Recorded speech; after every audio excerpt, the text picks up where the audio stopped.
ada duit nih.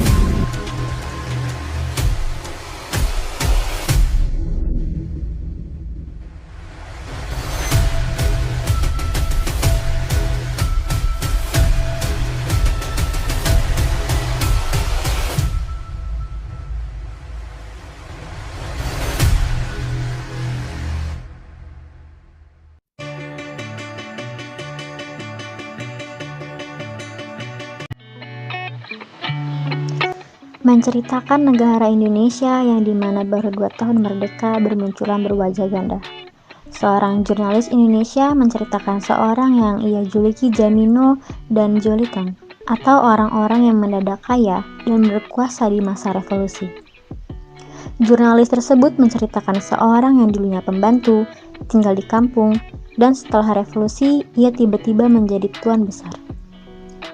Tak juga itu, seorang pengarang yang produktif dalam sejarah sastra Indonesia mengungkapkan satu cerpen berjudul Orang-orang Berdarah Hamba yang Setia Sampai Bulu-Bulunya.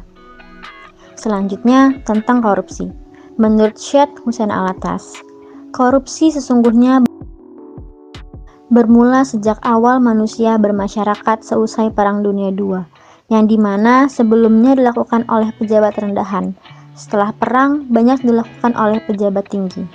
Menurut ia pula, penyebaran korupsi dimulaikan dari setelah negeri-negeri merdeka, yang dimana berbagai peluang terbuka dan kegiatan ekonomi pemerintah dalam sekejap membengkak. Alhasil, menjadi berlebihan dan korupsi jadi kebiasaan. Inti atau kesimpulan dari cerita tersebut adalah ketika negara belum terjadinya perang, maka orang akan mempunyai watak budak yang dimana mereka menerima setiap perlakuan dan penistaan dari atasan mereka. Dan ketika masa berevolusi, seusainya Perang Dunia Kedua yang dimana negara mempunyai kebebasan, berbagai peluang terbuka, urbanisasi melaju kencang dan orang tersebut berubah menjadi Jamino and Joliteng, atau orang yang mendadak kaya dan berkuasa. Alhasil dengan itu menjadi berlebihan dan korupsi menjadi kebiasaan dengan ketidakpuasan atau ketidakcukupan dari apa yang mereka sudah dapat.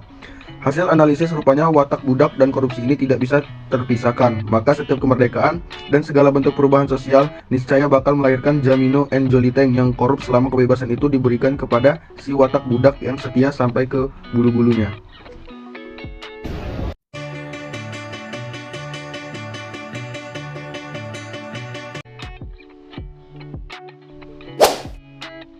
Setia Novanto lahir pada 12 November 1955 di Bandung, Jawa Barat. Orang tuanya bercerai saat ia masih duduk di sekolah dasar. Saat kuliah, Setia dinyatakan memiliki banyak pekerjaan selama bermukim di kota tersebut. Ia mulai dari berjualan beras dan madu, yang saat itu ia juga punya kios di Pasar Keputaran, Surabaya. Namun, usaha tersebut tak bertahan lama, dan predikat juragan beras ditinggalkannya karena mitra usahanya mulai tidak jujur. Ia mendirikan CV Mandar Teguh bersama putra Direktur Bank BRI Surabaya, Hartawan, dan pada saat yang sama, ia ditawari bekerja menjual mobil salesman Suzuki. Ia mengiyakannya dan memilih membubarkan CV yang didirikannya. Selepas kuliah di Widya Mandala, Setia bekerja untuk PT Aninda Cipta Perdana, yang bergerak sebagai perusahaan penyalur pupuk. PT Aninda dimiliki oleh Hayono Isman, teman sekelas Setia di SMA Negeri 9 Jakarta. Pertemanan dengan Hayono Isman, inilah yang menjadi awal mula persinggungan Setia dengan dunia politik. Setia meneruskan kuliah jurusan akuntansi di Universitas Trisakti. Selama kuliah, ia tinggal di rumah teman dan atasannya Hayono di Menteng, Jakarta, dan tetap bekerja di PT Aninda Cipta Perdana. Selain menjadi staf, ia juga mengurus kebun, menyapu, mengepel, hingga menyuci mobil, dan menjadi supir pribadi keluarga Hayono. Singkat cerita, Setia Novanto pun menjadi anggota Golkar dan menjadi anggota DPR fraksi Golkar berturut-turut yang pada akhirnya terpilih sebagai Ketua DPR RI pada 2 Oktober 2014. Setelah menjalani sebagai Ketua DPR RI, ia dilaporkan kasus Papa Minta Saham Freeport ke MKD DPR. Ia pun akhirnya mengundurkan diri dari jabatan ketua dan digantikan oleh Ade Komarudin.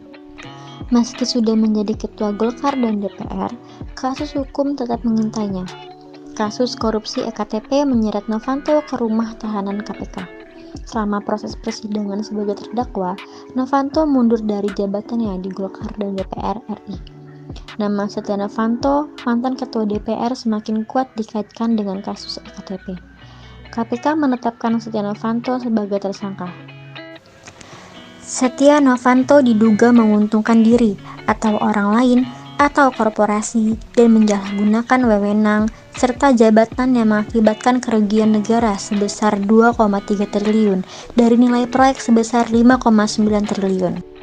KPK kemudian mengungkapkan adanya kong kali kong secara sistematik yang dilakukan oleh birokrat, wakil rakyat, pejabat BUMN, hingga pengusaha dalam proyek pengadaan EKTP pada 2011 sampai 2012.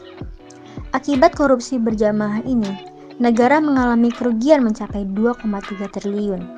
DPR pun sempat dibuat heboh karena KPK selama menangani kasus ini melakukan pemanggilan kepada puluhan anggota dewan maupun mantan anggota DPR RI.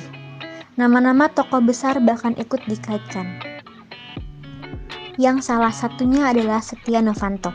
Dalam putusan Majelis Hakim pada 24 April 2018, Novanto divonis 15 tahun penjara.